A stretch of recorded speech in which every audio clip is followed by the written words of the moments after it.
Good evening, Geek Nation. I'm George, and this is That Geek Show, the show where we talk about the latest and greatest from the worlds of collecting, movies, video game, TV, and tech.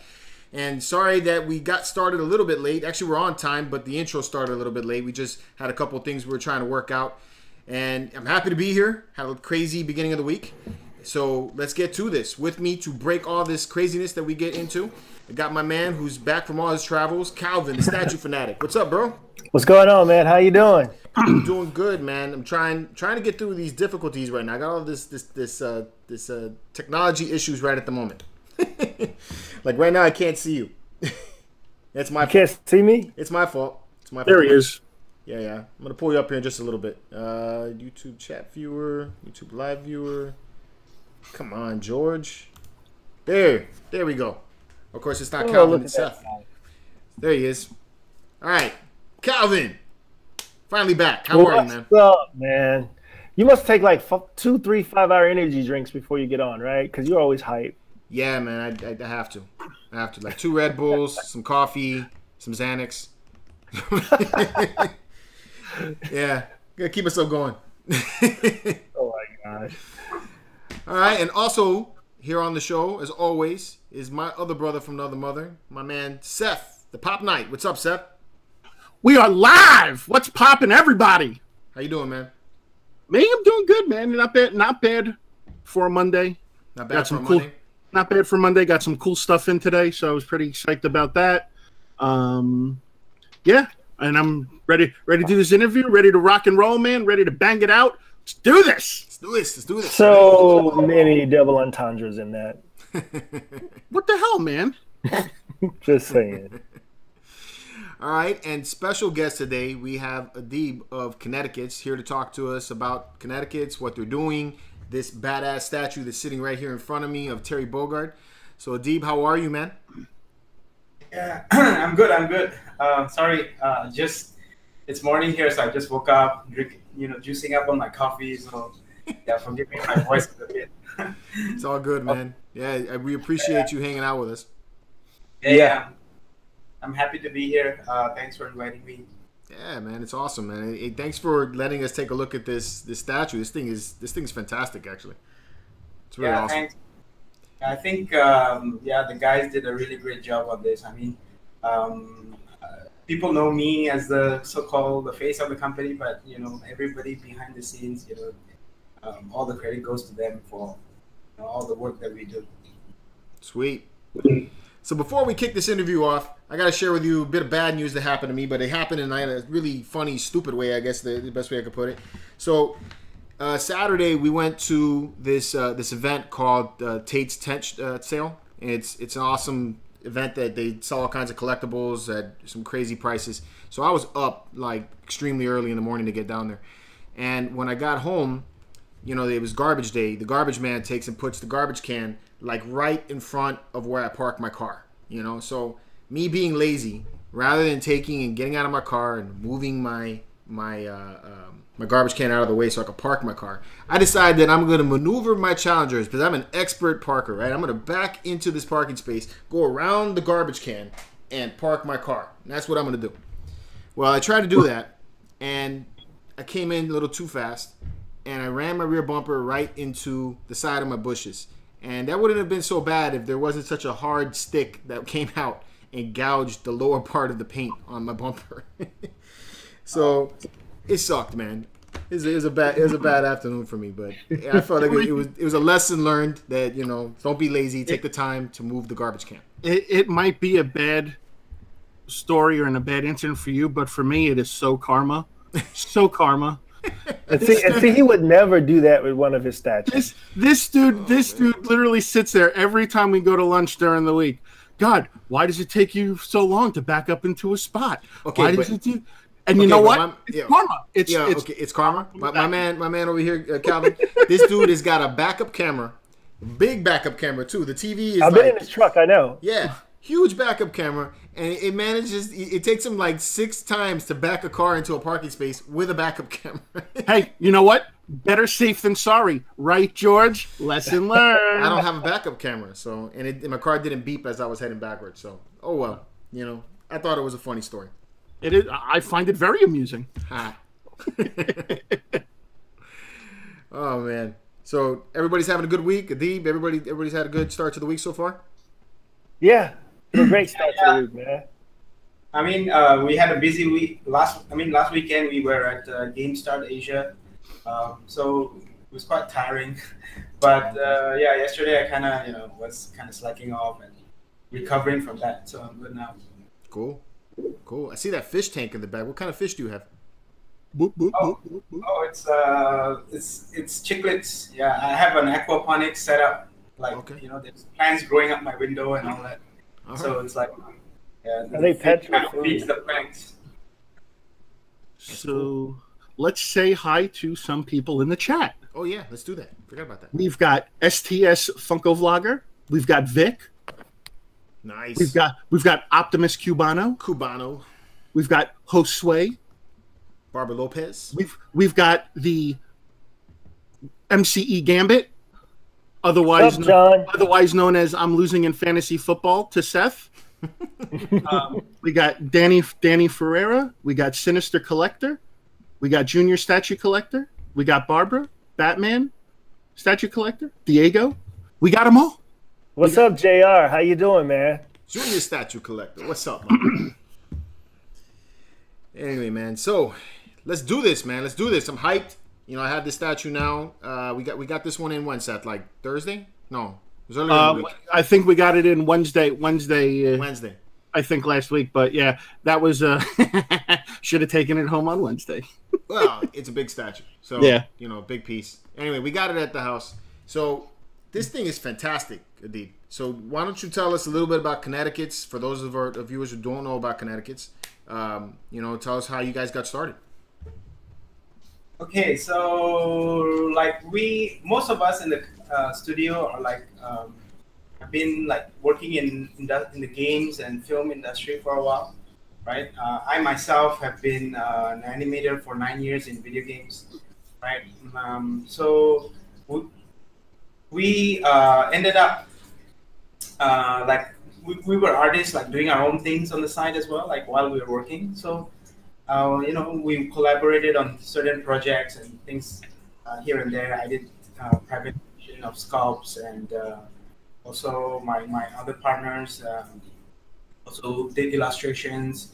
So we knew each other. We went to events together and all that. So one day, we thought like, why not? We love characters and we love to do characters, and I like to sculpt characters. So other than doing like privately commissioned work, right? Because they're for individual private clients, right? But we wanted to like really produce like characters that we really love, and so we thought, why don't we do it the real legit way, like go get a license and start doing it. Of course, at that time we didn't know how tough it is and all that, but we were like, well, let's do this. So yeah, so we set up the studio, trying to use our existing experience to create things, create statues of characters that we love. So yeah, and then Kinetiquettes, like people ask why this hard to pronounce name.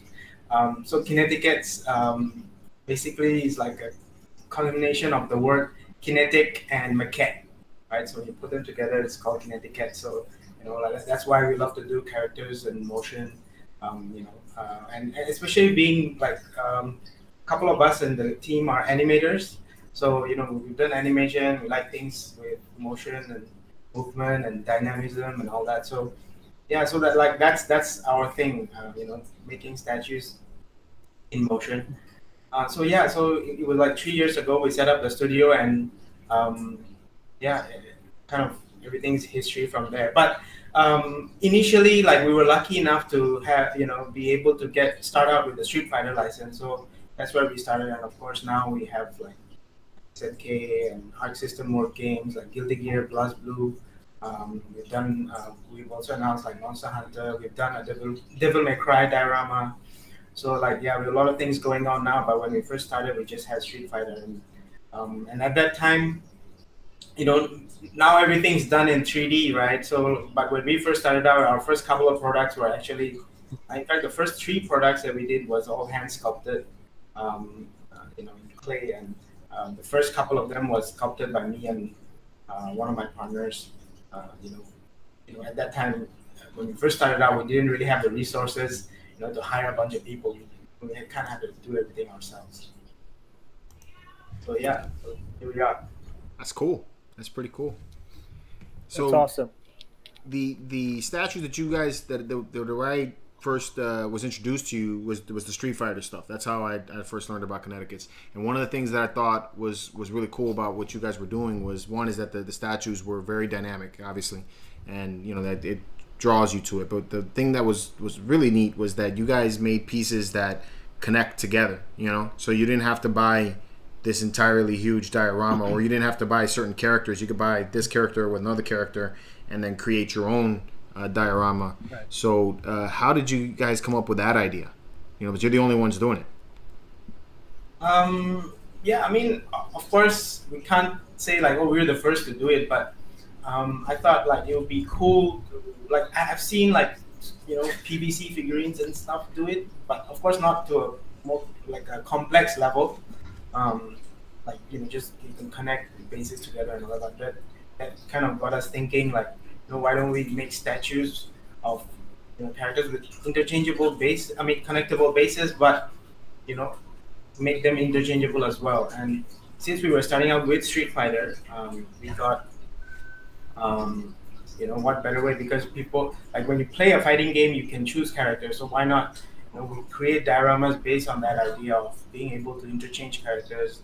Of course, not all our statues have interchangeable, bases and connecting bases, but definitely most of the stuff that we produce are, interchangeable and connectable. So, it just kind of fit in because we grew up playing fighting games. We love Street Fighter. We love King of Fighters and all that, and thought we would implement this feature into the things that we do. Awesome. I have a question. I hadn't heard of you guys before until I saw, like Vic is mentioning it here, the Lino versus Mumra statue, and I think that was by you guys, right? Yeah. Right, and I was really excited. I had no idea how to get it, and I heard that you guys were going to be distributing through Sideshow and that type of thing, and then it kind of went away, and there was all kinds of rumors it got canceled and stuff. What is actually the status of that? Is it ever going to come back, or is it something that's just being worked on, in the background? When we because we got that license initially, we were like very excited. We really had big plans for it, right? But we had a bunch of hiccups. What happened was that we initially, we had the concepts kind of worked out, and what will come out. And I don't know if you know this, but of course we have Lionel versus Mumra, fighting each other in Mumra's lair, right? But the whole concept of it was that there would be all the other Thundercats, fighting as well. Mm-hmm. Fighting each of the individual iconic villains, and then you could actually connect the bases to create this crazy battle scene going on and all that. So it was kind of grand in scale that we had in mind. But what happened was that when we were working on the Lino and Mumra diorama, we initially had an artist we were working with, but things weren't really going according to plan. So we had to change artists, like the sculptor. And then from there, we managed to finish it. But again, there were some delays. So as you know, the Lino Mumra diorama was sculpted by Thiago. So at that time, Thiago was also quite busy with our Street Fighter line. So it took quite some time. So by the time we had the prototype done and everything was ready to go, it was quite late in the license period, right? But we still went ahead, and we were actually considering maybe we should renew it, but because there wasn't a good enough response for the diorama, so unfortunately we couldn't move ahead with the line, and we didn't renew our license to continue because there was also the issue of the region, because our region was only within the Southeast Asia region, which was probably not a very good idea to start with, because Thundercats is more well known in the States, right? Right, yeah. So yeah, with all these things, it was like yeah, it was kind of like a, to be honest, it was like a expensive lesson. But we, as much as we love, but we love the Thundercats, and you know, the even though we have the prototype done and all, you know, we don't. I mean, of course, the license we didn't renew, but you know, who knows down the line if we manage to, I mean, or we decide like, you know, hey, let's bring this project back to life, get a license for the US where most of the fans are, and you know, you never know, you know. Are you currently working on any trying to acquire any licenses at the moment that would be like I don't know if you would say groundbreaking, but something that would maybe take it to the next level? Next level in terms of, you mean the quality of work, or the or a license that's never been done before? Yeah, probably a license that you haven't gotten yet, or you know, I don't know if you're trying to maybe do like you know, any other video game companies out there, or if you're trying to maybe get into maybe something along the lines of like Marvel and DC, or anything other like that, like maybe like some of the bigger names. Well, right now we're not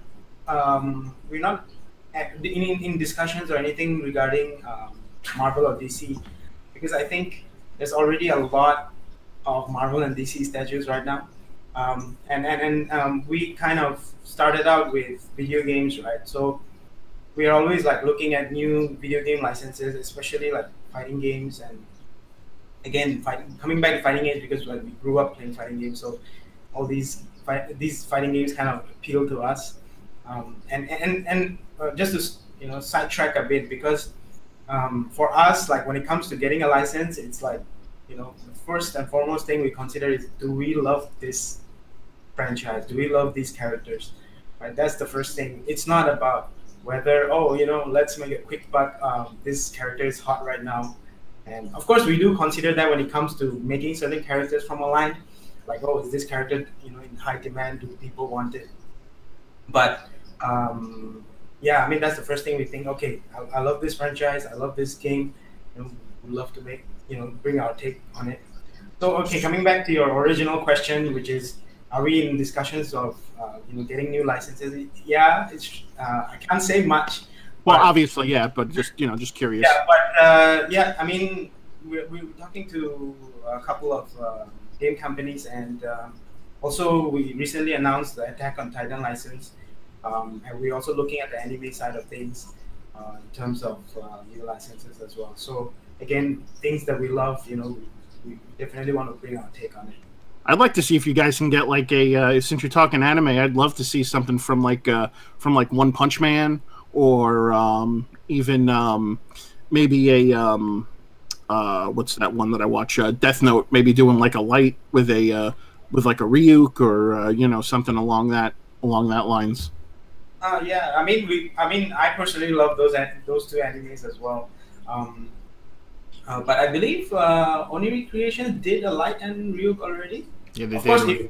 They did. Yeah, but I'm sure you could do it better.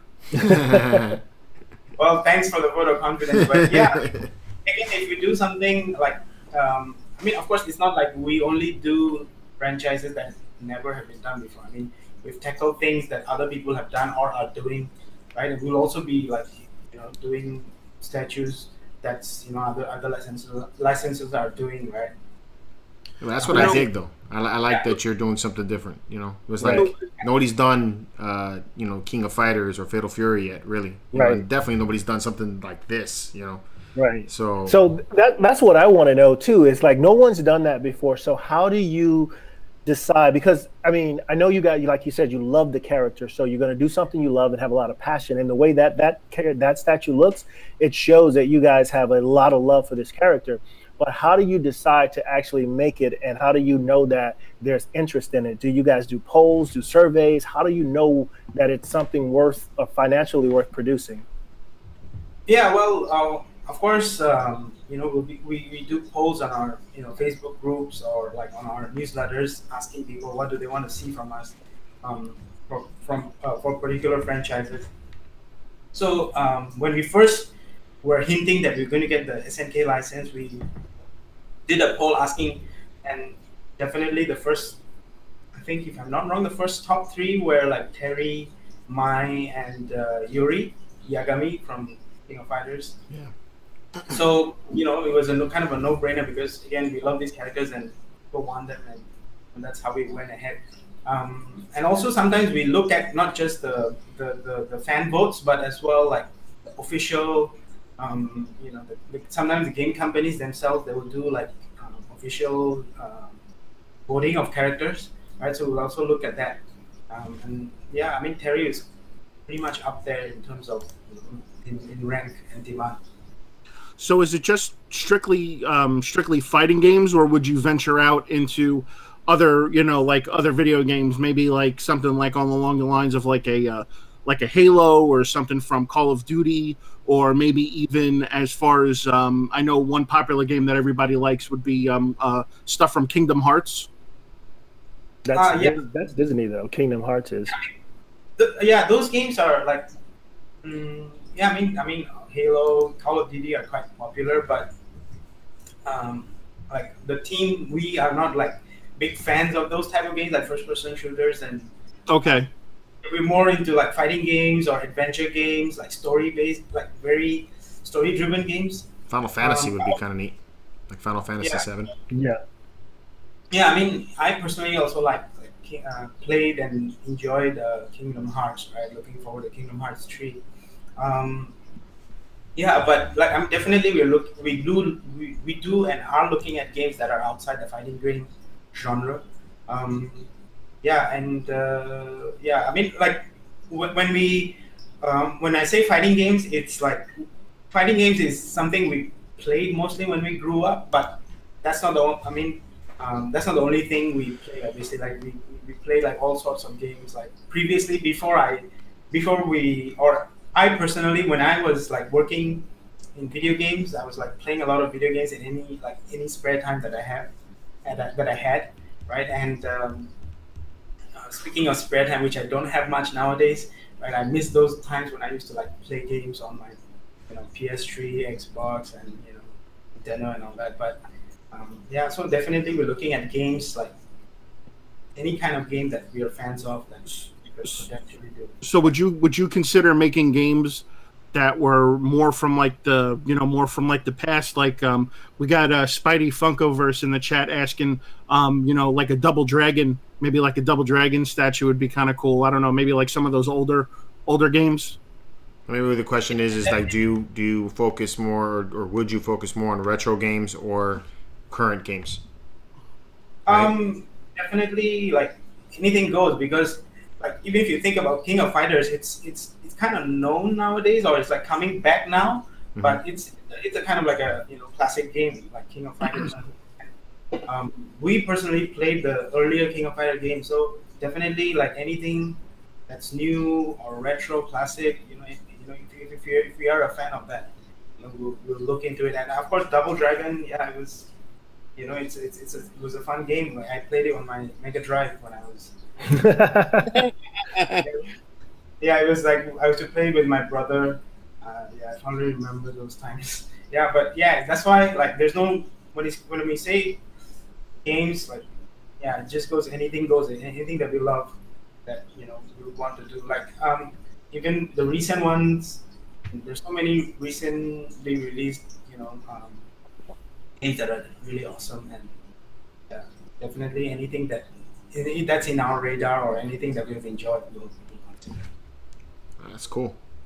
So another question here. So the initial statues that you had were mostly 6 scale. So I guess that's what I saw with the Street Fighter, and that works really well for the dioramas when you're making something this long. How did you guys come into the decision to make this as big as this is, the quarter scale, versus like making it the 6 scale? I know you plan to make more of these, right? It's not just going to stop with Terry here, right? Yeah, of course. So it was kind of a really tough decision-making thing. Like we were discussing internally. Okay, we're gonna do SNK, and it took us like, oh man, like when we first set up the studio, we were eyeing this franchise, and we've been trying to get in touch with SNK for quite some time. and then we eventually got the license like on the third year, and it took us like 9 months to even like finalize a discussion with them to eventually sign the deal. So when we first got it, we were like really excited and like, oh, we're gonna bring premium statues of King of Fighters and SNK games. So we were thinking, okay, shall we stick to our usual Street Fighter scale, like which is 1/6 scale, or should we go for quarter scale, because there haven't been really any quarter scale statues. So and then people were like, we were talking on the team thinking, oh, it would be cool, you have like Terry in 6 scale, then you can match it up with our Street Fighter, 1/6 scale Ryu, you can have them side by side doing stuff, cool stuff. So it was really a tough decision to make, but then eventually we decided, okay, nobody's doing quarter scale King of Fighters SNK stuff in the market right now, and we thought we would just jump in on that and still have the dioramas connectable and dynamic, so you can see like how big Terry is, and then when you have the accompanying the Geese Howard that's coming up, it's gonna be a really big statue or display, right? But we thought like nobody's doing quarter scale, so why not just go ahead do the dynamic dioramas in quarter scale. It's cool. Yeah, just for me though, I was talking to George about it earlier, and it looks amazing. The detail is incredible on that statue, and he was showing me where the fire separates from it. But if there's another part to this whole diorama, it's so big, I would be like scratching my head, where in the world would I put it? It's really, really big. Yeah, so that's also the reason why we have the power Jazer effect that's coming out. It's a separate base in itself. So yeah, like that's also the reason why we have it separate, and you can just display Terry on his own if you're lacking kind of display space. Yeah, but yeah, it's gonna be like definitely a piece which is gonna take up, it's gonna be a centerpiece in your collection when you put them together. But speaking of connectability, I think our upcoming statues, like for example our Mai, Shiranui, and Kyo and Yuri that we kind of announced that we are doing, they're actually kind of standalone and not connectable. But you can put them side by side, but they are like more standalone quarter scale statues, because we as much as we like to, I mean they're still dynamic, right? But it wasn't designed with the idea of them having to go up against each other, but more like being standalone pieces that can be displayed and appreciated. I mean, me personally, I like it when people, when people who make statues and produce statues go that extra mile and give it that little extra, umph. I love light up features on statues. So with the flames lighting up on that thing, to me, that just takes it over the top. Yeah. And the fact that it's not batteries, and so you don't have to worry about taking the batteries out and corroding. Well, this one is, right? Is that gonna change when you finally go to production? Are you gonna make a battery option, or is it just gonna be plug-in? For now, it's planned to be just plug-in, because you tried battery before. The issue with batteries is like you gotta keep charging it, and then you also, if it's a rechargeable battery, you have to keep charging it, or if it's not rechargeable, then it's a headache to keep changing them. And I agree with that. Yeah, so the plug-in option kind of makes sense. You just have it plugged in and enjoy it all the time. Yeah, I agree with that completely. I'm not a big fan of the batteries, only because like in Florida here, it gets so hot that the batteries corrode inside of the inside of your piece or anything. Even the mice. Like my wife used to have a mouse on the desk, and she would hardly ever use it. By the time she went to use it, the batteries had corroded the mouse so bad that you had to replace it. So yeah. It's cool. I like the idea. So we covered why you chose Terry first, is because everybody voted for him. Was there another character that you would have chose before Terry? Oh, my personal favorite is like Kyo, right, from King of Fighters. Because Kyo and Yuri were like my staple characters I used to play with when I was playing the game back then. So if you were up to me, I would release them first, but it's the people have spoken, and I think also it's interesting way to go about, like, usually companies or people like to release statues of the, like, okay, we're gonna do Street Fighter first character Ryu, but like, even though Terry is like a very staple character, especially in the States, in Asia and South America, actually the other characters are like Hyo, Yuri, and some of the other characters are kind of staple. In Japan, it's like Mai and other so different regions have different like staple characters. For the States, it's definitely Terry. So yeah, I mean, it's interesting to not always release, come up with the start of a line with the very first hero character. In this case, it just so happened that Terry is kind of a hero character for King of Fighters, but if I personally love Kyo and Yuri even more than Terry. So yeah, so it's just I think I like to start out a line with maybe not the hero but the sub-hero guy character, and then go on from there. So at least people have something to look forward to. Like, we could have started the line with Mai, who's probably the most requested and most loved character, right? Because she's so sexy. But yeah, yeah, but it's something people can look forward to down the line. True. Yeah. So this statue, the way it's assembled, guys, is you have the body itself, so the torso, the legs, and then the feet. All of this is one piece. The arms are another piece. The jacket or vest is another piece. Arm here is another piece. Then you got the head, and then you got the hair that separates. It assembles really easily. I didn't even need any instructions. The thing it went together, like butter. Just went right in. So that's awesome. That's what she said. I threw that in there just for you, Seth. Yeah, I knew it was coming, man. I knew it. So when you guys went into manufacturing this, how do you guys come up with the idea of how to assemble this? Is it you guys factoring on how you guys are going to ship it, or is it just the idea of how we're going to make this easy for the collector to put it together? How do you guys come up with the idea of how to assemble these things, or where to break the sculpt at for assembly? The first and foremost thing we consider is like we definitely don't want any parts to be breaking during shipping. Right? That's one headache that nobody loves. So we separated, like, so we kind of chopped him up based on like how like for example, the jacket is a completely separate piece that you put on him.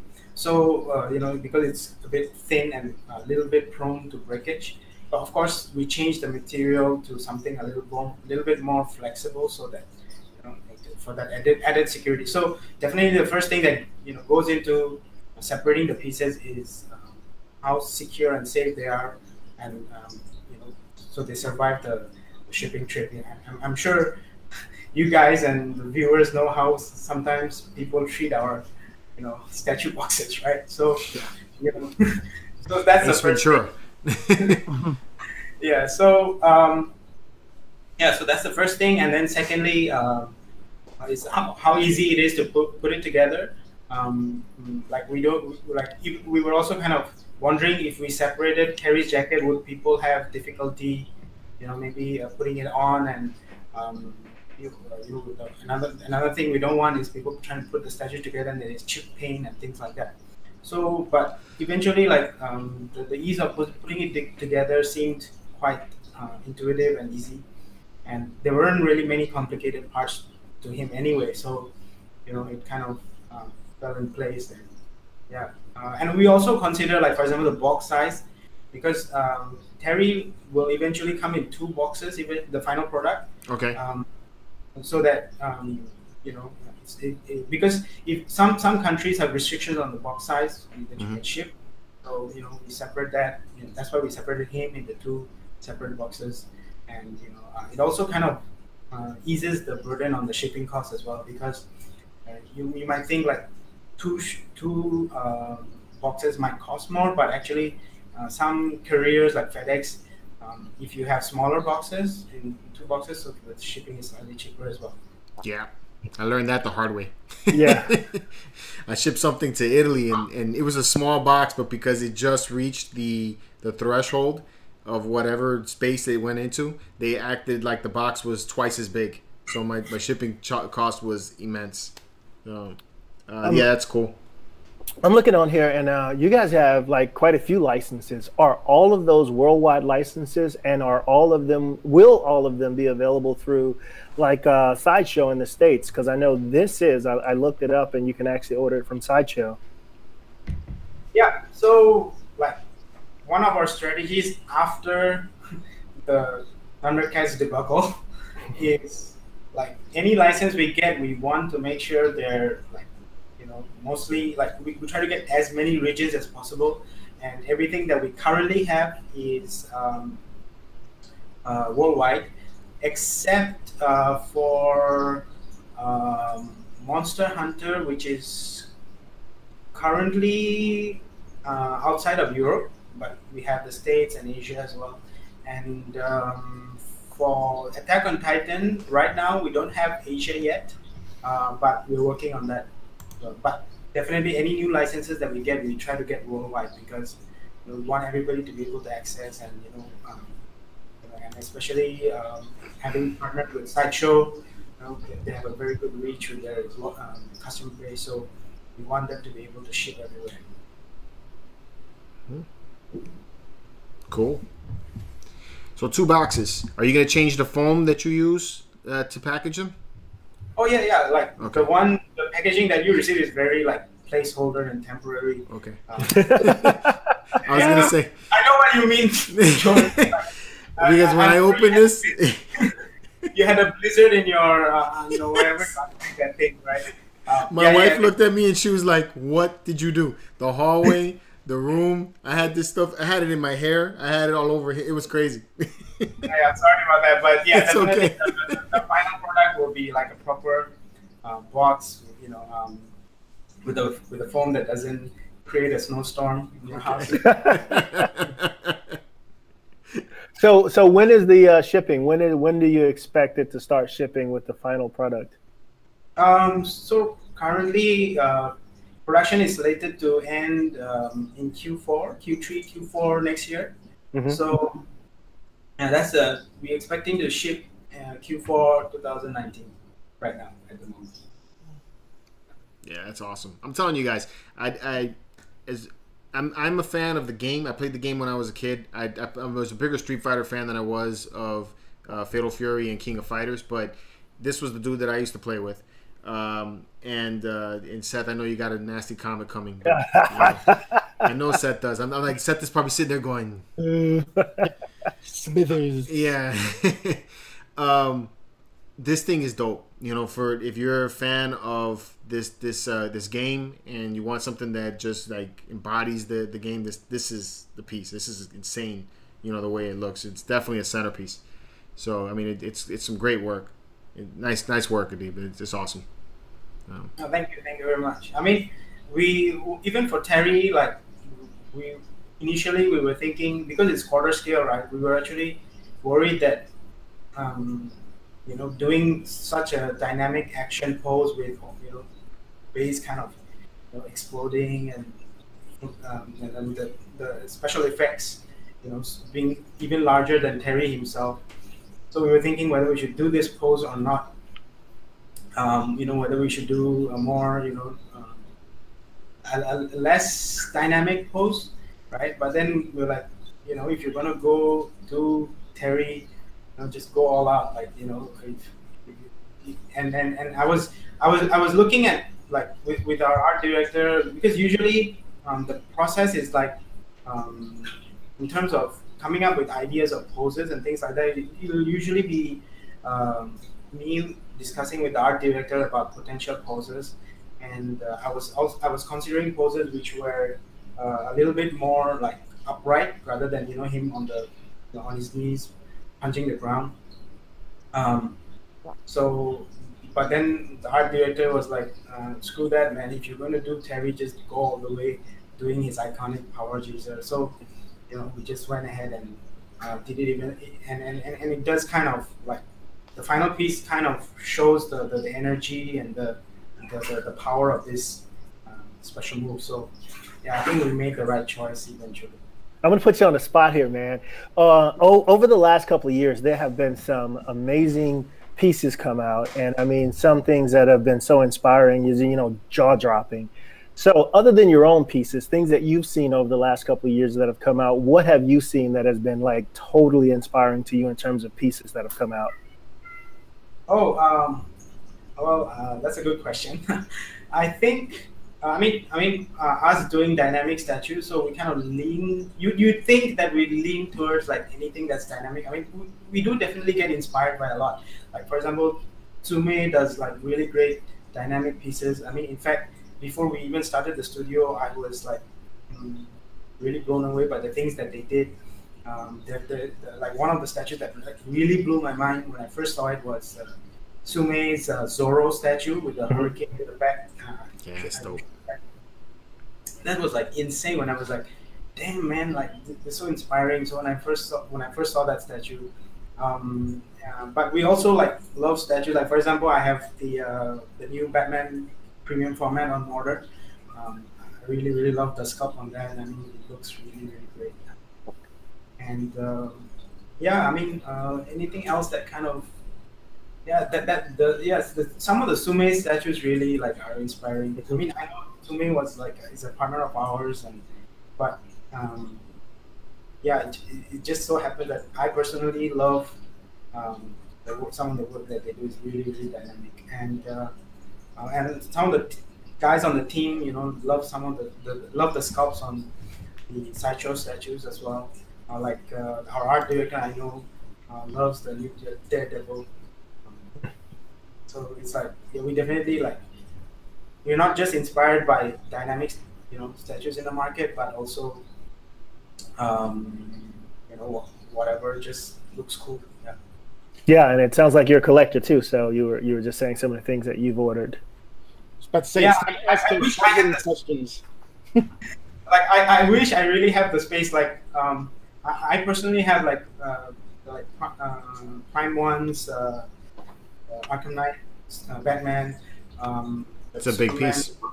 Yeah, it's a quite big piece. But I really love that Batman design, and the only people who did a premium, like good enough premium statue of that version of Batman was Prime One. So I was like, heck, I gotta have it. And then I have the original Superman premium format. Then the Good Smile, Attack on Titan, Colossus Titan. I mean, whatever just looks cool. The sculpt look cool. Or if it's dynamic, it's all, it can be inspiring as well. So yeah. Do you collect anything other than statues? You mean like pop figures? Pop figures. Hey, calm down. She's asking the guy a question. Seth is always trying to convert everyone. No. I'm not trying to confirm. I'm just asking a simple question. Just want them to know if the guy was interested in anything other than statues. Sure you are. My journey in collecting started out with actually small PVC. My first statue was actually like a PVC statue was of Batman, like tell like Batman, a big Batman. But yeah, like it was a small PVC of Batman, right? So I was collecting like small PVC figurines of any character or any statue. I was collecting some McFarlane Spawn, some McFarlane like the Dragon series. The earlier Dragon series was pretty cool. So I started out with that. But my actual like of course when I was doing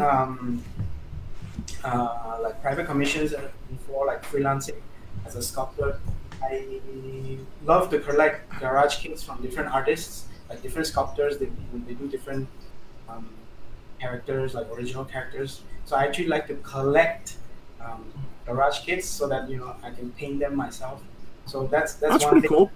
Yeah. So I actually have a bunch of garage kits from different artists, different sculptors of original characters that maybe someday when I'm old and I can't you know, I'm like I don't have anything else to do. I'll probably be painting those garage kits. So yeah. Other than statues, I like to collect, you know, garage kits of anything that looks cool, like anything that's inspiring or. Well, these could be pretty inspiring. these Funko Pops. This is my life. These things are awesome. Yeah. I mean, whatever rocks your boat. Like at the end of the day, we collect what we love, right? Like, you know, exactly. People say that, you know, I love Sideshow or I love XM, I love this, I love that. But at the end of the day, you just collect what you love. Like the whole point of this hobby is you just collect what you love. Whether it's PVC, whether it's resin, whether it's, you know, Funko Pop or, you know, anything, whatever rocks your boat, man. You're a collector. And, you know, there's this, I don't know, where this stupid argument came from. Oh, you know, Hot Toys is are dolls or PVC is, you know, it's not a real statue. Who said that, man? Nobody said, like, you know, a statue is a statue. No matter what material it's made out of, like, just collect what you love, man. That sounds like something I would say. Charles Carosa in the chat. I hope I said that. Hey, Charles, what's up, man? He said he thinks that all of us, just like you, man, started collecting McFarlane toys. I still say till this day that McFarlane changed the game when it came to adult collectibles to make them, you know, worth something you really wanted to collect. I love the McFarlane sports figures. Those things were awesome. Those were my favorite. I got a whole slew of them somewhere in my closet. Yeah, I used to buy them and pose them and have them up on a shelf. And then I had a girlfriend come over and see them, and she looked at me weird, and I just put them aside. And then you brought him back out after she left. After she left, yeah, I bring him back out. And then he's like, I deal with that shit all the time. Don't worry, I'll never put you away again. No, but I deal with it all the time, man. I get accused of playing with dolls all the time, man. John's saying I should convert everyone. Oh man, I feel like what was it, like Peter Piper with like the stick, and I'm like carrying the mice behind me. I'm like, come on, guys, come with me. You want some Funko Pops?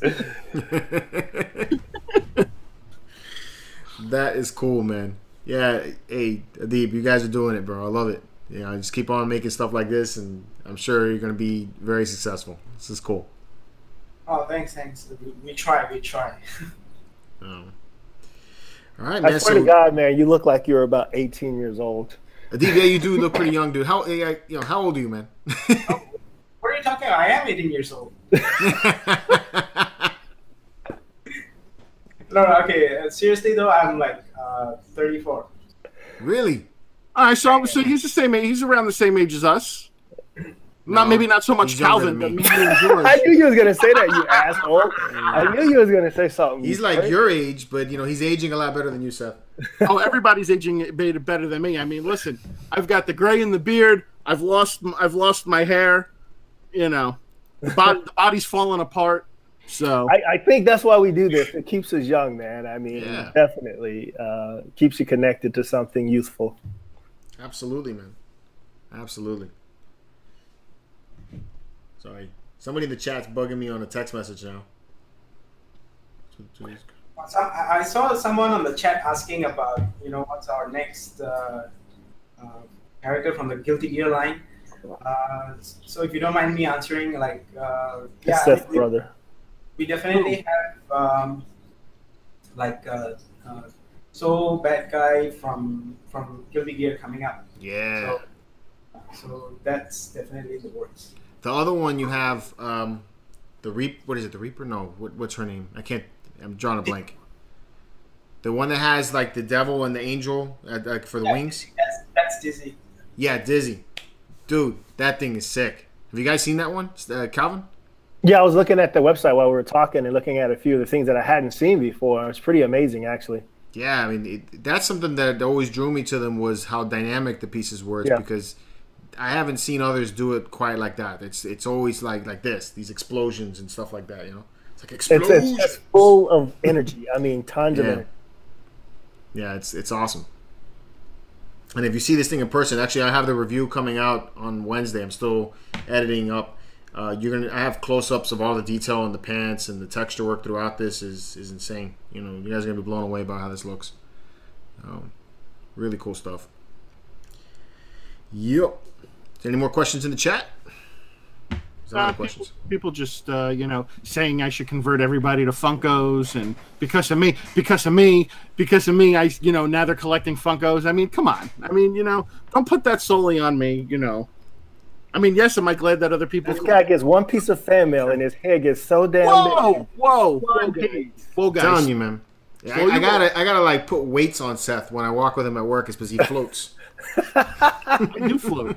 Hey, Seth, George and I were checking out Pops at Tate's this weekend. LOL. That was your brother.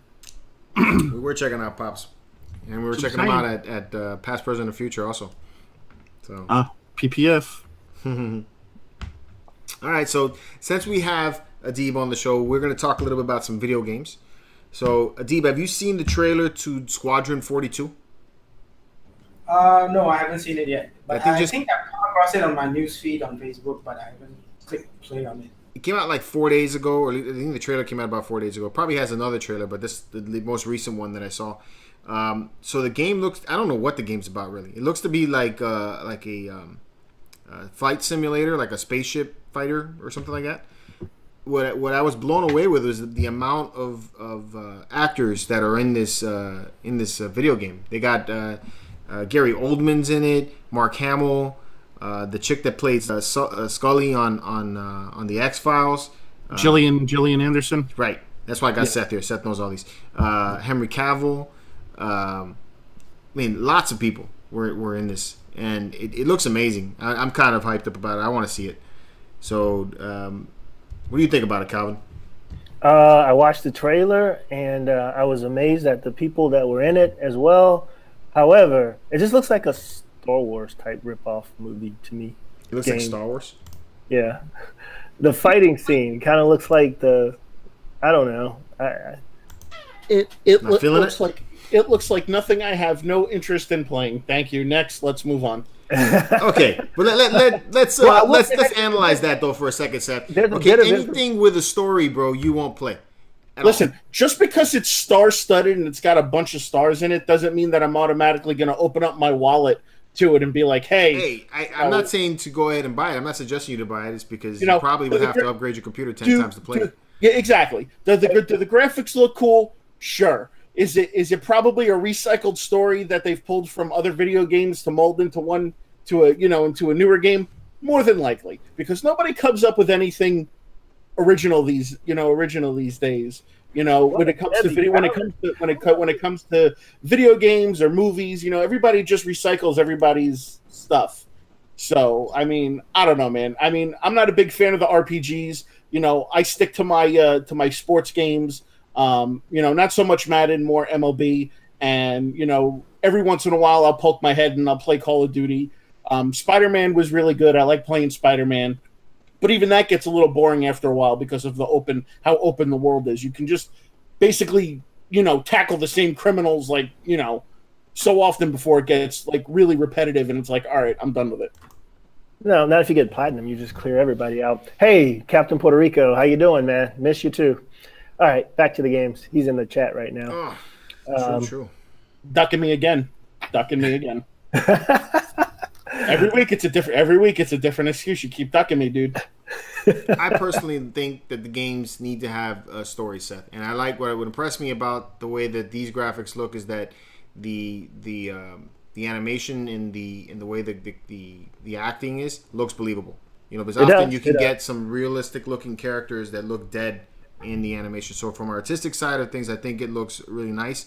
I think that, I'm a fan of space shooters and that kind of thing where you're anything sci-fi, I'll even give it a shot. But I really like flight simulators. I enjoy that kind of stuff. Right. A bit of G-Wiz information about this. They raised $200 million from crowdfunding to produce this game. So it's an expensive game. So hopefully it delivers. $200 million is a lot of money. Well, I can tell you one thing: they didn't get my money. Like I said, Seth does not play a game that has any kind of story. You see, you're wrong. You're wrong. Thank you. You're wrong, by the way. I'm absolutely not wrong. It does have a little bit of the Star Wars Mass Effect. Yeah. The visuals again. I think visuals do look nice, but Yeah, I mean, story-wise, I guess you'll have to see how it pans out. But it does have that Star Wars and a little bit of the Mass Effect vibe. And Mass Effect, the first 3 games were quite amazing, right? Yeah, they were. Now again, I'm not knocking the graphics. I think the graphics look great. I'm just saying, it's going to be the same story. Oh, we have to go save this colony from being attacked by aliens and blah blah blah and whatnot. It's like, come on already. Isn't that every comic, every story like this? The hero's journey? That's I mean, yeah. I kind of agree with Seth, like, what was that? You agree with me? Thank you. Oh my God, this is bad. This is really bad. Converting one person at a time. Well, I'll tell you one thing, Seth. You'll never convert me, bro. Did hell just freeze over? Oh my God. It's true that like it's not just video games in general. It's even like movies in general. Like they're not as like, I don't know, maybe Venom. just me, but like in terms of creativity, like all you hear in like nowadays is remakes and or something derivative from things that have been. I mean, of course, things like every work is a inspiration or derivation of something, right? But yeah, I mean, in games and movies, you don't see much of a lot of originality. But of course, there are like those gems that you come across. Like when like in games, like something that really stuck out to me was The Last of Us when it came out. Yeah, Last of Us does. I mean, I never played the game. It's because I'm not a big zombie game. I don't like anything that has to do with zombies. I'll be honest. You just don't like zombies. Period. I don't like zombies, but that's a game that I feel. That's why you kind of like when we're at con, you don't even go toward the Walking Dead people. Nah, I don't. I don't like zombies, man. They bother me. I admit that. I'm man enough to admit that. I don't like zombies. All right. So everybody stay tuned. We are going to put a video up where I dress up as a zombie and I just randomly pop out of places that George is at and just try to scare the shit out of him. There you go. I don't like zombies.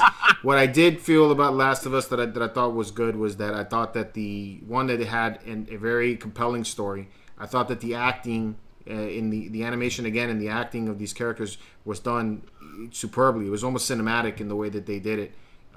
So that to me would draw me in. Had they taken the zombies out, I might actually play that game. I feel that on the last Uncharted game has the same thing. They took the zombies out. Huh? It wouldn't be The Last of Us if they took the zombies out. I know. I mean, you can have post-apocalyptic games without zombies. I mean, instead of The Last of Us, they'd call the game Just a Few of Us. Just a few of us. No, but I mean, I feel that that's Naughty Dog. I think that made The Last of Us, right? Pretty sure. So Uncharted was also made by them, and I thought they did a great job with Uncharted. Yeah. So The Last of Us 2 has been announced for some time, and there's even, I guess, video of it out and things like that now. Yeah. It looks like they took it like the animation. I mean, coming from an animation background, I can say like the animations look like next level stuff. It really looks great. I mean, other than the fact that the game is very story focused, character driven, which I personally love. That's how I feel. I like stories.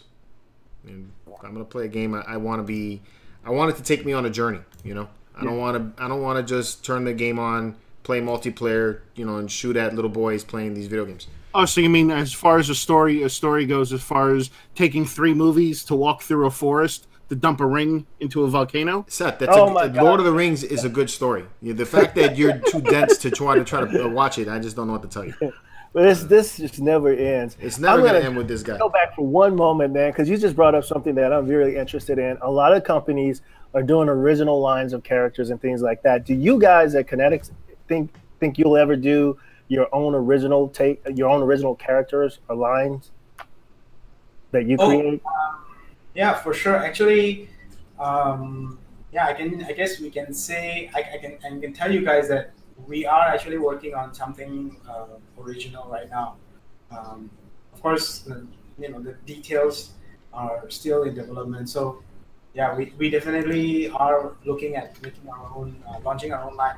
But having said that, I mean, I guess you guys all know that the industry right now is like a lot of players are in the game, and a lot of statue companies, a lot of statue options for people.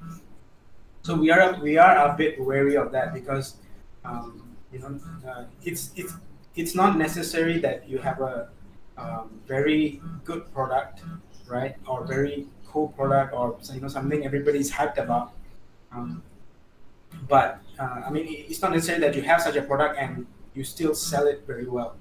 Not like how it was before, like 2 to 3 years ago, right? Because there's so many statues, so many even like customs. It's like the market is quite flooded right now. Yeah, we are wary of that, but even with that in mind, we are like looking at developing something of our own. that's awesome. Thank you. Okay, back to games, video games. What else? Anthem. That's the one. That is the one that I am most looking forward to playing because I have to break away from Destiny. I'm done. I'm tired. Did you play the expansion for Destiny? Yeah, I am playing it now. I think got like I just got my Game Informer magazine. It got Game of the Month. Yeah. Is it that good? If you're a Destiny fan that's been playing for a long time, it's a definite refreshing addition to the game, but it's still Destiny, and I just want to play something else now. And Anthem looks amazing. I'm on the fence right now of trying to pick up Fallout 76. So a friend of mine, she plays Survivor games, and I've been watching her Twitch channel, and it's got me on the train to want to try to play that. Fallout 76 kind of fits in with the whole sci-fi aspect of things that I like, and it looks cool. Have you seen some of the gameplay of that? Anybody? No, I've never played Fallout. I never played Fallout either. I've seen it, and it's always been a role. It's like an RPG, similar to it's a sci-fi take on what's their other one, Elder Scrolls, I think is the game that they had, and that's very similar to that as well. So they have these big, expansive games. But this one actually has multiplayer, so you're going to have other people in there with you, going on this journey. And then, they have PvP, and, obviously there's a story. This one actually has a story. I played the Conan survival game, and that one really didn't have much of a story. It's kind of just like you wake up butt naked in the middle of a desert, and you got to try to find some shelter and survive. So, no, I'm actually kind of pumped about it. It looks cool. What else came out? The Red Dead Redemption is about to come out, and Call of Duty comes out this month as well. Yeah. Well, Call of Duty already came out. Call of Duty already came out. Yeah, came out last week. Did you pick it up? Yeah. No, I did not because I'm still playing Spider-Man. Okay. Oh, I gotta say this. Spidey Funkoverse, he said, watching this live while running a backhoe like a boss. Yeah, and then he followed it up by LOL, stay tuned to see if I still have a job at the end. That's awesome. That's funny. I'm still playing Spider-Man as well, man.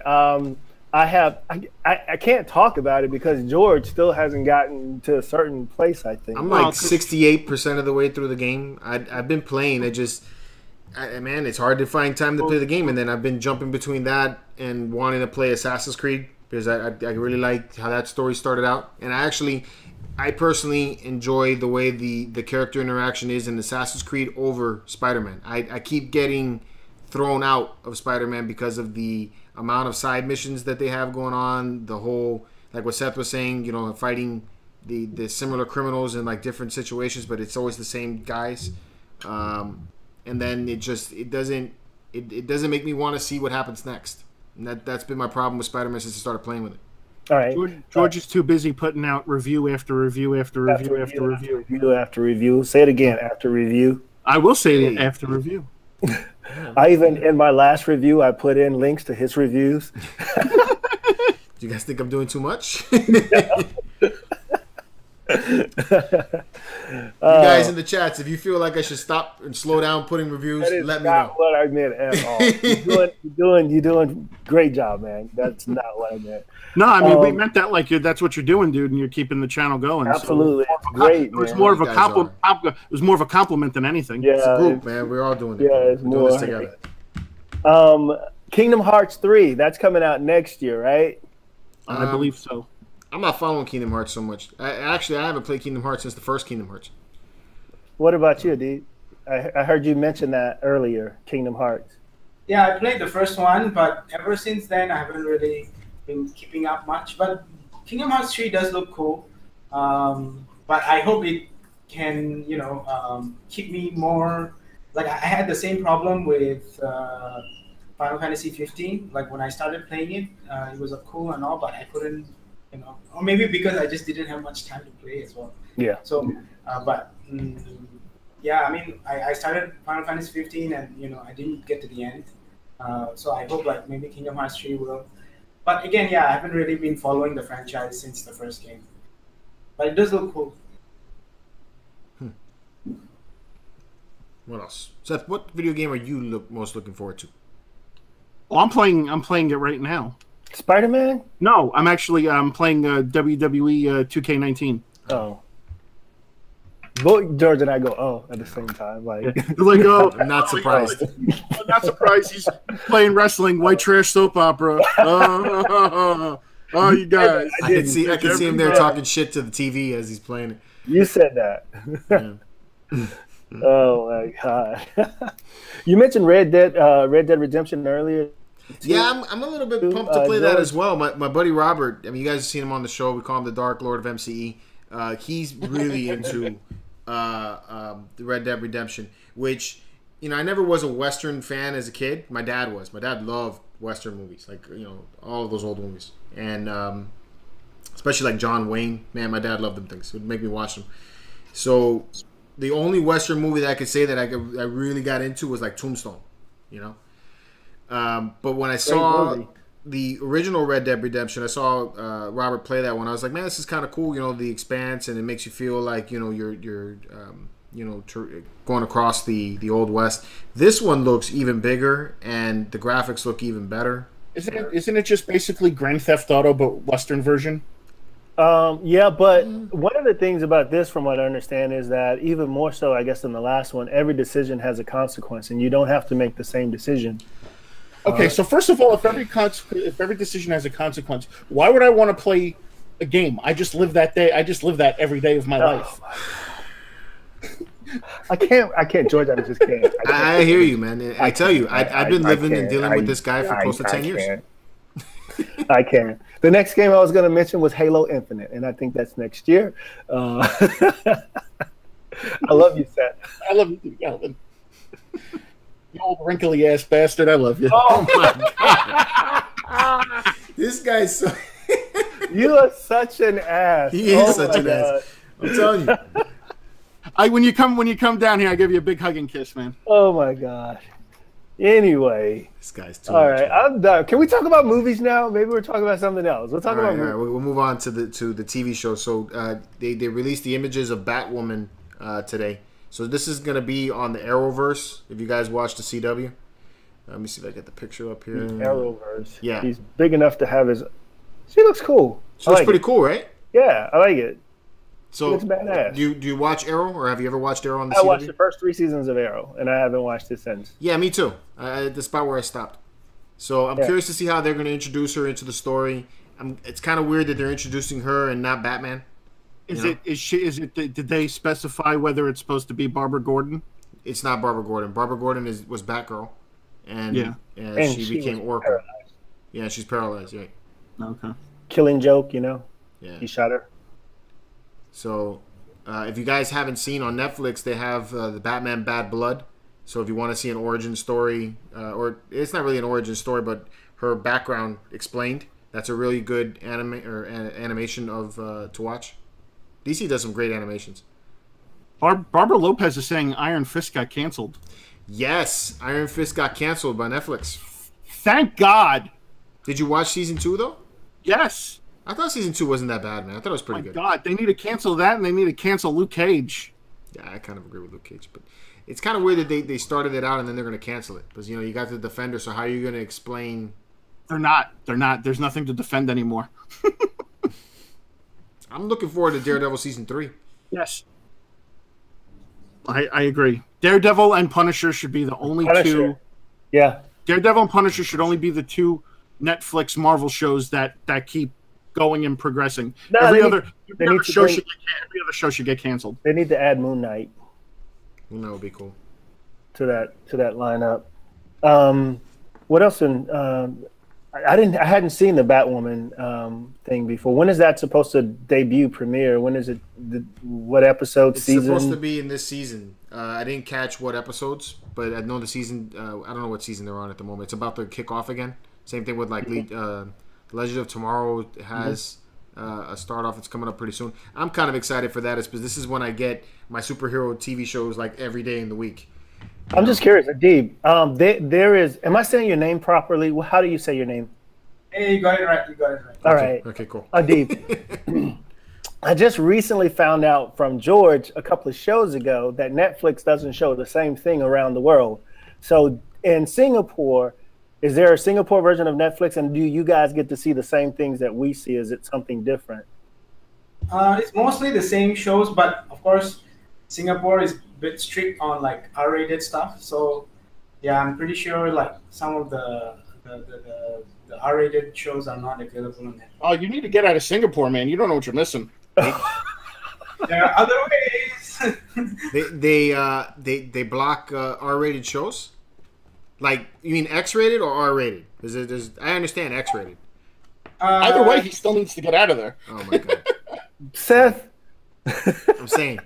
Yeah. I mean, what I meant was more on the X-rated stuff. Okay. So, R-rated stuff, it's those are on there. Like, yeah. I mean, you can watch Punisher, right? So. Right, Punisher. Right. Okay.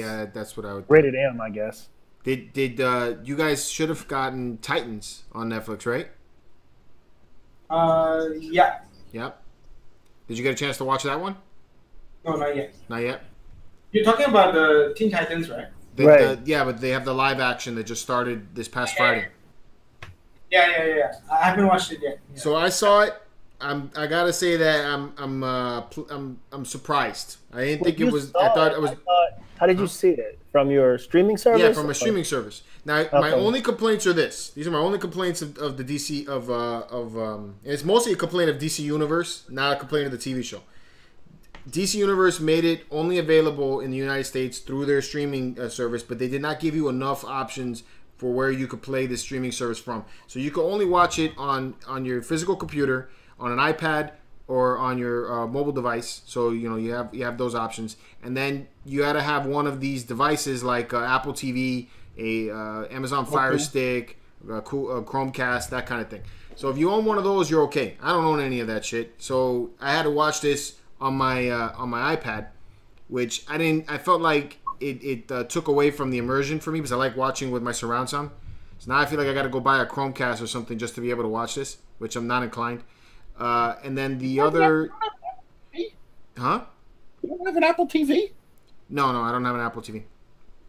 I don't need it. My TVs have smart devices built into them, so I can watch. No, I don't know why I thought you had one then for some reason. Yeah, so and I prefer that because after having a bunch of devices, it sucks to have all these little devices to watch. Just your regular television. I mean, now we're going back to the days of when cable first started, and I needed a box to watch this thing, and I'm just like, I don't need all that shit. So well, you now if you want to watch it on your TV. Yeah, well, anyway, so I didn't like that. The other thing I don't like about the DC Universe service is that they made only one episode available per week. So instead of being able to watch a few, instead of able to get into it, like really get into it, I gotta wait a week now to watch this, and I'm like, man, it sucks. So I'm paying. The next thing you're gonna tell me they're commercials. Yeah, that's what I'm waiting for next. Now I did feel that it was very violent. This was a much more violent TV show. It was more violent than the Nolan Batman series, so it was darker than that, which I thought was cool. And I thought that even though they didn't, I don't know the Teen Titans history all that well. I think they kind of hold pretty good with at least Robin's story. And I kind of dug the characters. I think they did a decent job with the first episode. I kind of want to watch what happens next. So, you know why they did that, right? Why with breaking it up where you can't binge watch it? Oh, so you have to pay for it.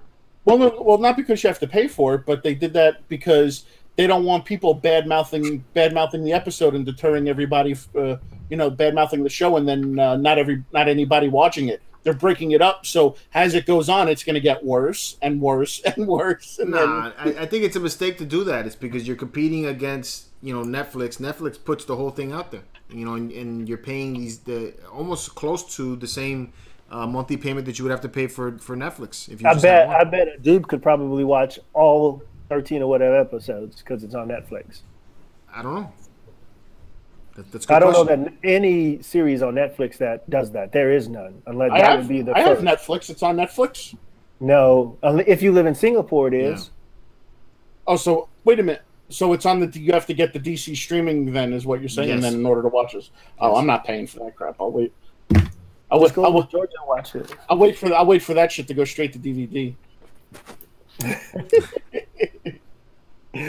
Oh goodness!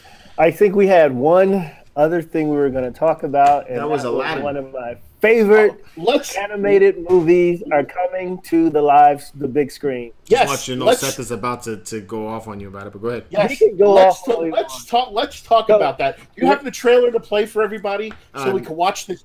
So I want to make sure Addeb is in on this.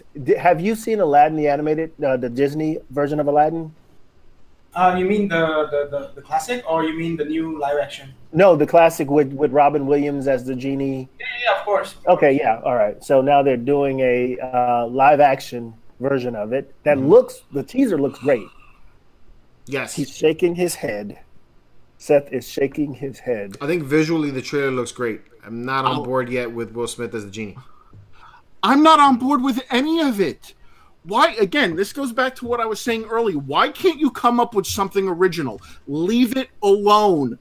Leave it alone. I do not want them taking the cartoon movies that I've loved as a kid and turning them into live-action movies. To me, that's just Disney trying to, bring the cash in for the money-making machine, so the mouse can get his cut.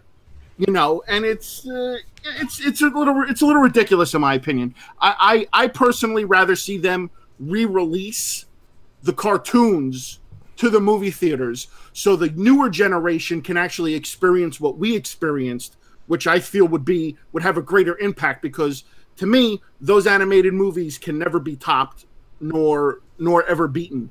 So that's how I feel about that. The Lion King, I mean, a live action Lion King is going to be garbage. The Jungle Book was garbage, and Beauty and the Beast was pretty good. Yeah. But again, they need a lead.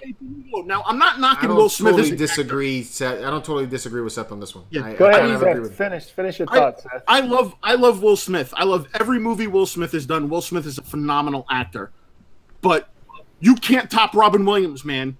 It can't be done. It's not going to happen. I don't think he's going to try. Listen, everybody's going to try. Everybody tries to top everybody. You're telling me right now with the Joker movie that Joaquin Phoenix isn't going to try to top Jack Nicholson. He's not going to try to top Heath Ledger. I mean, that's what they try to do. I think they try to bring a different portrayal of the character to the screen. And I think the idea of making the movies live action is to bring a different take on it. No, it's just to get them more money. It's just to get them more money. That's how I feel about that. It's nothing original. Make something original. Disney's original version wasn't original. They got it from the story of Aladdin. Just saying. Yeah.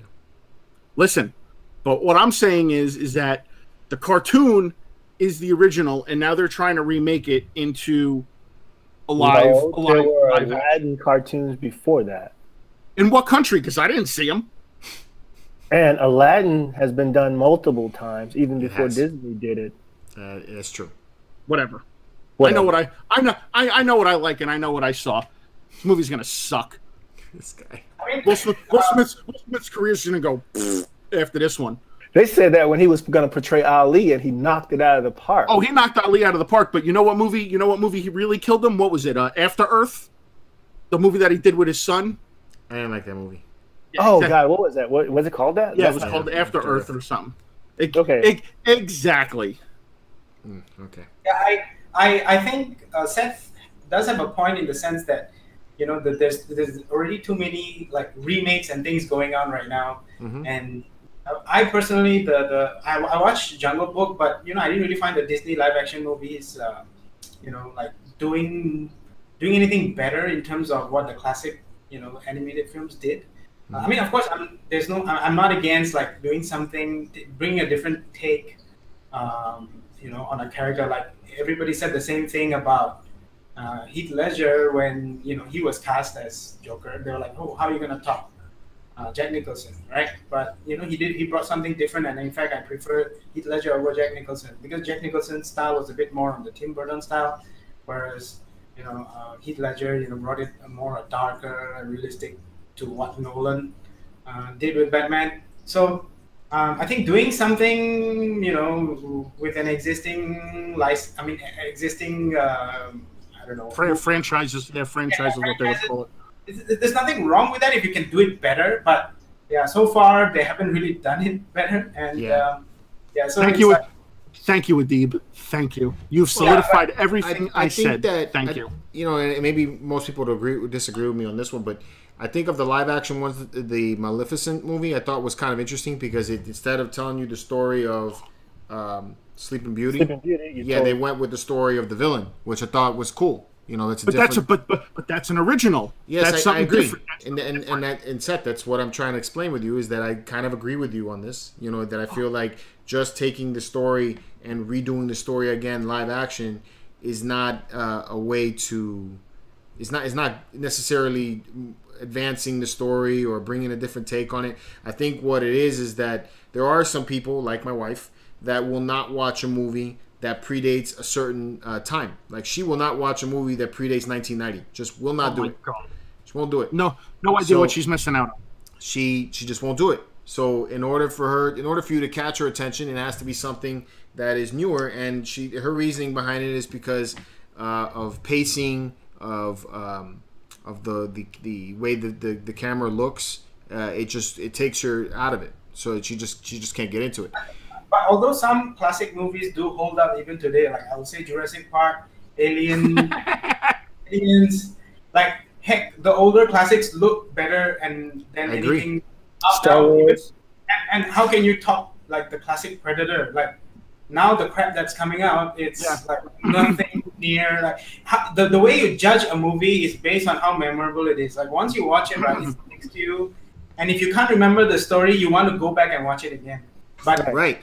But like for us, we saw these movies when they came out. So like I saw Star Wars when it came out. So I was blown away by that. To me, that was like, holy shit, I've never seen anything like this before. So when I try to show that to my wife, she sees the movie and she's like, this thing is old. I'm not watching it. And that's her taste. I take her to go see the new Star Wars movie and she's like, oh my God, this is amazing. How come you've never showed me Star Wars before? And I'm like, I've been trying to show you this forever. You just won't watch it.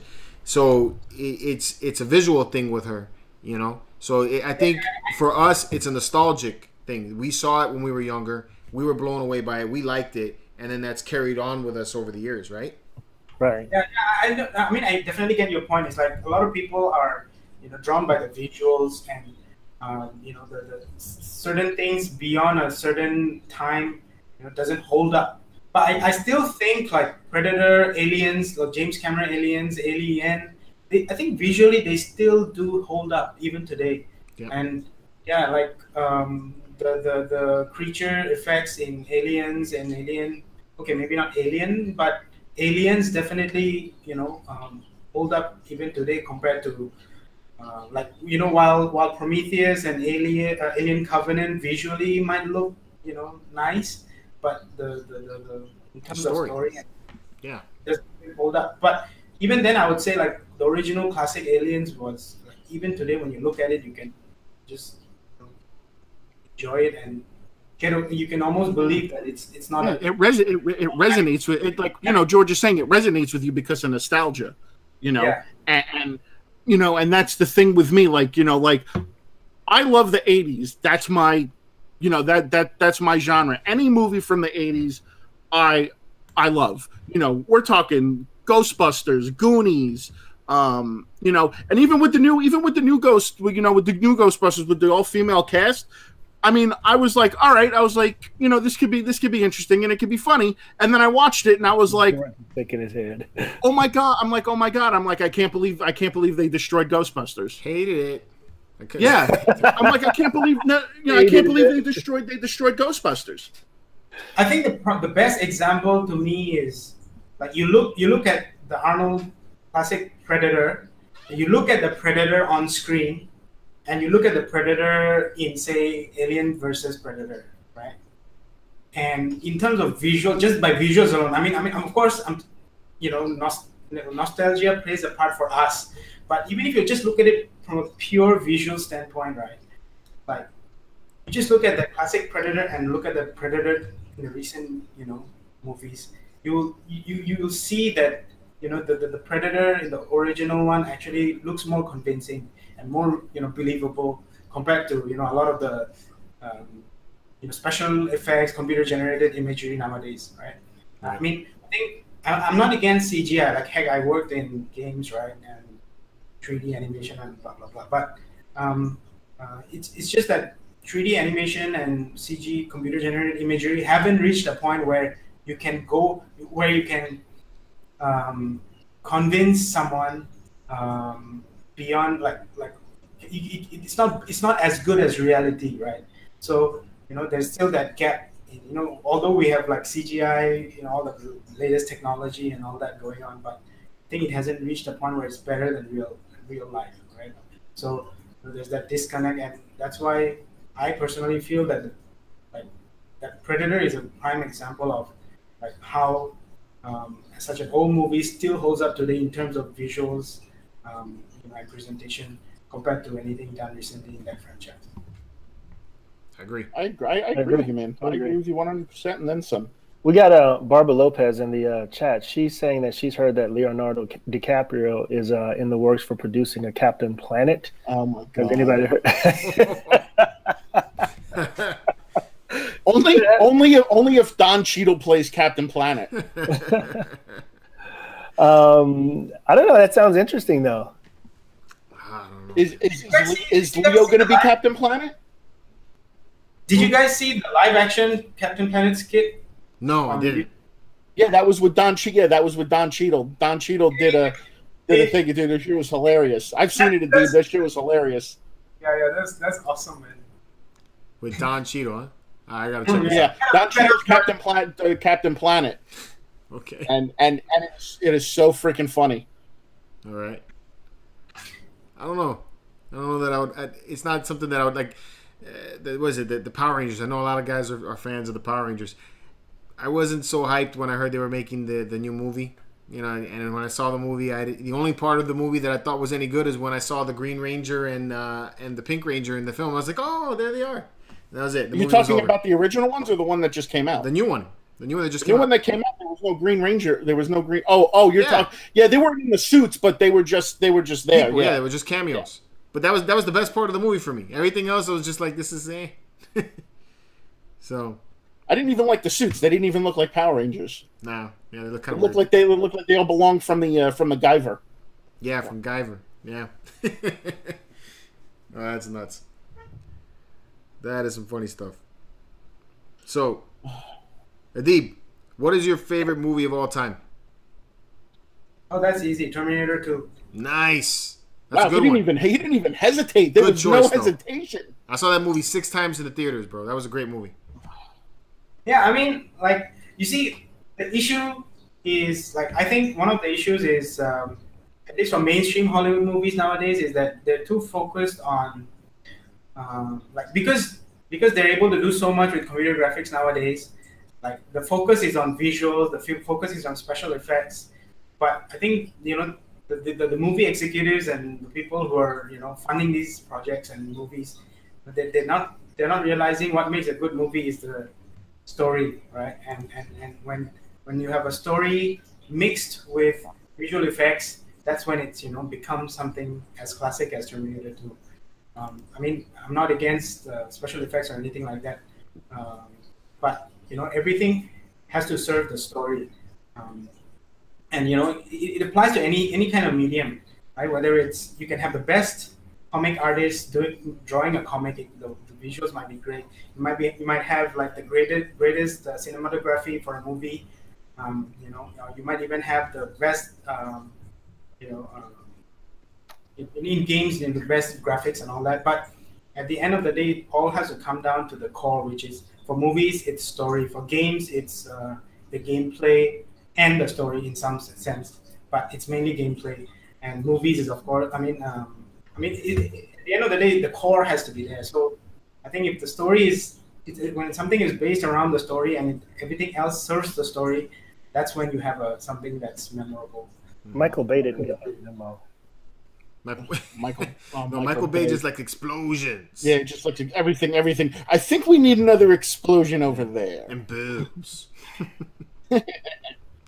Yeah, so I think like it's not that hard, you see, because you know, like for example, like Pixar animated movies, most of them are quite, you know, nice to watch or memorable. Is because the tagline, you know, is like story is king. I've been to a few Pixar animators talks, and they always say the first thing is story is king, right? Mm-hmm. And that's why somebody of any age can watch Incredibles 2 and think it's just amazing. Yep. Or Toy Story. Or Toy Story. Yeah. Any of them really. I've liked all the Pixar movies pretty much. Yeah. So if it's based around that and everything else, so like, you know, people tend to think, oh, you know, like the visuals, or like if you as an artist myself, like I can fall into the trap of believing that, oh, you know, the art that I do for any kind of medium, whether it's movies, games, or film, you know, it's important. Like, you know, what I'm doing is important, or my job is most important in the overall picture. But actually, you have to kind of realize that actually you are serving the bigger picture, which is the core of it. Especially for film, it will be story. For games, it will be the gameplay. Like, as much as I love my work and the things I used to do in games, you know, some people don't realize that, you know, it's not your work that takes precedence. What should take precedence is the story that you're trying, the overall game is trying to tell, and then your work kind of complements that. You know, we feel like a bit inferior. Oh, you know, my work is not the primary aspect that affects the outcome of the product. But you know, it's more of a, you know, it serves the overall purpose of the product. So you know, I think people tend to forget that, and nowadays it's mostly based on the visuals and the spectacle. You know, how many explosions can you put on screen? How many computer-generated imagery you can put on screen? But at the end of the day, you know, you still have to go back to, you know, basics. True. Well put. All right, so I think that's about it for our show, guys. What do you think? All right. Another one in the bag. Yeah, man, it's been pretty good. Addeb, I appreciate you coming to hang out with us. It's been a pleasure. Much love, brother. For sending us the statue to take a look at. It's amazing. I'm blown away by it. It's awesome. Really, really awesome work. Thanks for having me. Yeah, man. Yeah, you're welcome to come back anytime. So, guys, I'm going to have a review on this up here by Wednesday. Absolutely by Wednesday. I just got to put some finishing touches on the editing. Seth, are you coming out with a pop hunt tomorrow? Yep. Please be sure to tune in tomorrow at 10 o'clock when the new episode of What's Popping. There won't be a pop-off this week because Seth and I are going to go get our drink on at a food and wine festival in Orlando. We are taking what some would say a much-needed vacation. A little bit. Because me and George have been working our tails off, so and Calvin too. So we all need a little bit of a break. It's too bad we couldn't get Calvin down here for the food and wine festival, man. I know, man. Yeah, I'll be in Orlando the week after you leave. So, well, it'll still be going on. I just do it up MCE style. Yeah. What? Yeah. Oh, with the shirts and everything. And then we still got to plan our November hangout down here. So we got to get that going because we're getting real close to November. Oh, yeah, yes. Like a week away? 2 weeks? So, guys, again, I appreciate all of you for checking out the show today and hanging out with Addeb and finding out a little bit more about Kinetiquettes and all the craziness and cool stuff that they're coming out with. So you can catch more of our videos from Calvin, the Statue Fanatic, and the Collecting on a Budget, Seth and what's popping and all his pop hunts and all the craziness that he does. And, of course, the marvelous statues that I do at mcecentral.com, as well as a wealth of information on collecting movies, video games, and all kinds of other geek stuff. It's because that's what we like really talking about. And we're going to come back at you with another video of That Geek Show on Monday next week at 8 p.m. Eastern Standard Time. Unless we decide to change it to 7 p.m. I don't think we've had a call to change it to 7 p.m. yet. 8 p.m. is good enough. 8 p.m. is good enough for you? 8 p.m. is good enough. Thank you. All right.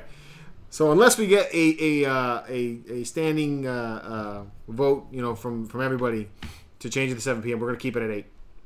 We're going to come back at you next week.